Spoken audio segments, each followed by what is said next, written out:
নমস্কাৰ মই নীলোৎপল আপোনালোকৰ কাৰণে কেইবাটাও গুৰুত্বপূৰ্ণ খবৰ আহি পৰিছে ইতিমধ্যে আৰু মুখ্যমন্ত্ৰী হিমন্ত বিশ্ব শৰ্মা ডাঙৰীয়া ছাৰে কিছু সময়ৰ আগতে সেই কেইবাটাও গুৰুত্বপূৰ্ণ খবৰ আমাৰ সকলোকে জনাই দিছে যে অসম চৰকাৰৰ ৰিক্ৰুটমেণ্টক লৈ বা কি হ'বলৈ গৈ আছে নাছে বা কেনেকুৱা ধৰণৰ কি পৰিস্থিতি হ'ব অসম চৰকাৰৰ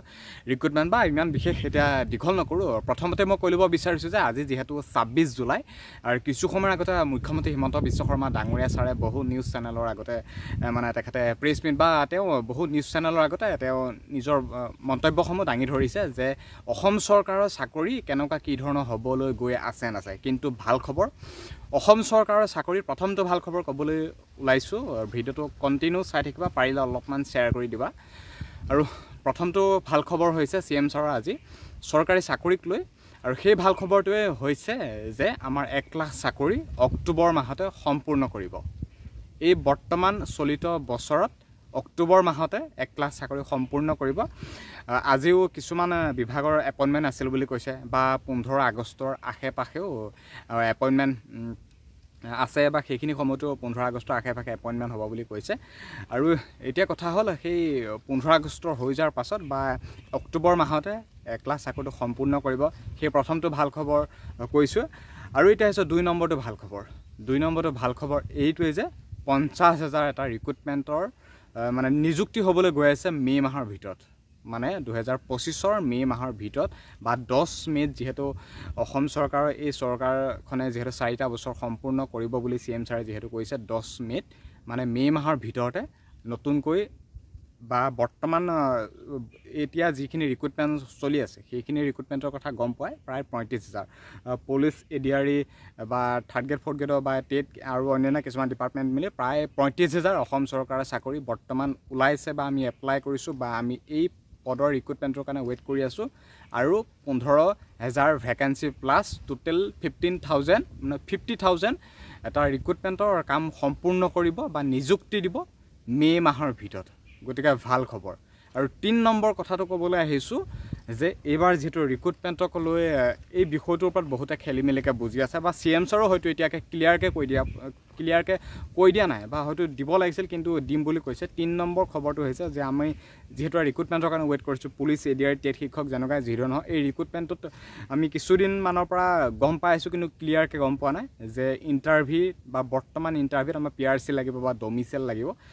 কিন্তু CM ছাৰে আজি কৈ দিছে যে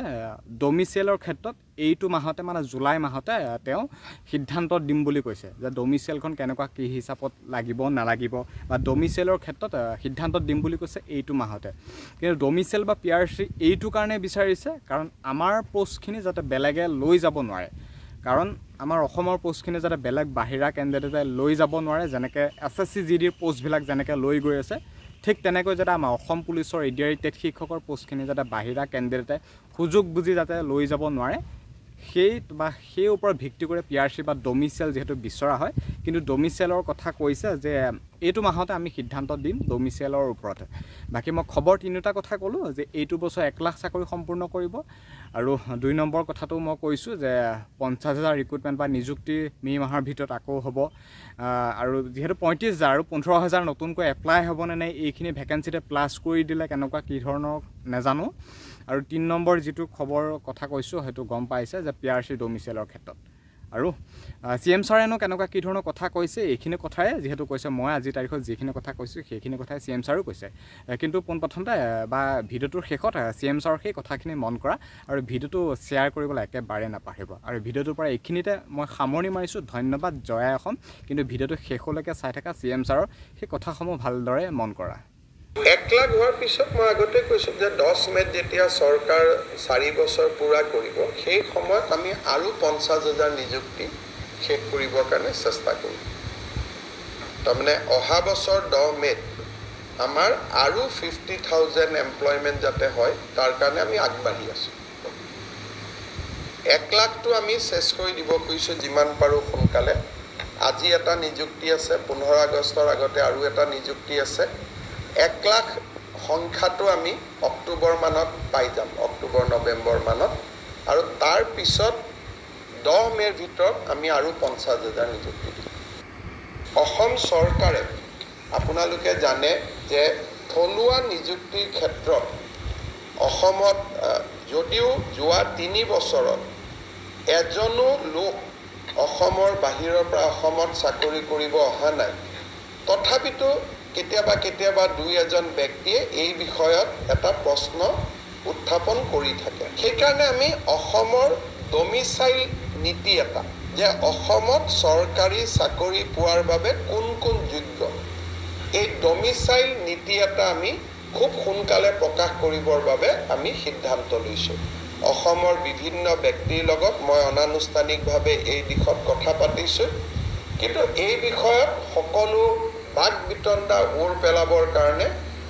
প্ৰথমতে 3য় আৰু 4ৰ্থ বৰ্গৰ কাৰণে, পিছত আমি তাক আগবঢ়াই লৈ গৈ থাকিম। এটা ডমিচাইল নীতি এটা আমি প্ৰস্তুত কৰিম আৰু এই মাহৰ ভিতৰতে আমি এটা সিদ্ধান্ত ল'বৰ কাৰণে আগবাঢ়ি গৈ আছোঁ, যাতে আমি ডমিচাইল নীতি এটা অসমৰ কাৰণে আমি প্ৰকাশ কৰিব পাৰোঁ। অসমৰ শিক্ষকসকলৰ আমি এটা মিউচুৱেল ট্ৰান্সফাৰৰ ব্যৱস্থা আমি কৰিছিলোঁ মই শিক্ষামন্ত্ৰী হৈ থকা সময়ত, আৰু তাৰ এই নীতিটোৰ ফলত বহুত শিক্ষক নিজৰ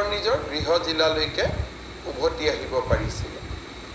আমি যোৱা বছৰৰ পৰা এই বছৰ আৰু চলি থাকিব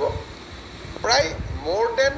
40,000 গ্ৰেড 3 গ্ৰেড 4 কৰ্মচাৰীক আমি নিযুক্তি দিছোঁ বিভিন্ন বিভাগে, পুলিচ সকলো মিলি। এই লোকসকলৰ মাজতো শিক্ষকৰ দৰে এটা আমি পাৰস্পৰিক বুজাবুজিৰ এটা বদলি প্ৰক্ৰিয়া এটা আমি আৰম্ভ কৰিব খুজিছোঁ। এতিয়াও চিন্তাৰ পৰ্যায়ত আছে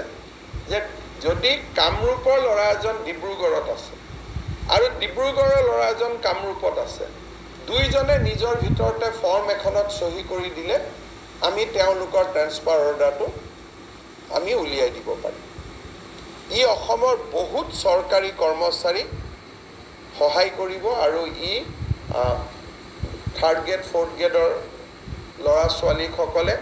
ঘৰৰ বা এটলিষ্ট গৃহ জিলা নহ'লেও তেজপুৰৰ ল'ৰাজন বৰাক ভেলীৰ পৰিৱৰ্তে যদি দৰং বা বিশ্বনাথতো কাম কৰিব পাৰে,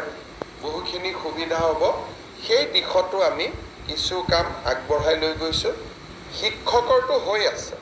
সেইটো আজি মই শিক্ষামন্ত্ৰী থকাৰ পৰাই মই কৰি আছিলোঁ। এতিয়া বাকী বিভাগবিলাকত আমি কৰোঁ। ইম্পৰ্টেণ্ট সেইটো যে আৰক্ষীটো কোনোবা এজন ল'ৰা শিলচৰ বেটেলিয়নত আছে, এজন ল'ৰা গুৱাহাটীৰ বেটেলিয়নত আছে। গুৱাহাটীৰ ল'ৰাজনে যদি শিলচৰত যাব খোজে, শিলচৰ ল'ৰাজন গুৱাহাটীত আহিব খোজে, নিজৰ ভিতৰত মিউচুৱেল কৰি ফৰ্ম এখন এপ্লাই কৰি দিলেই আমি সেইটো কৰি দিব পাৰিম।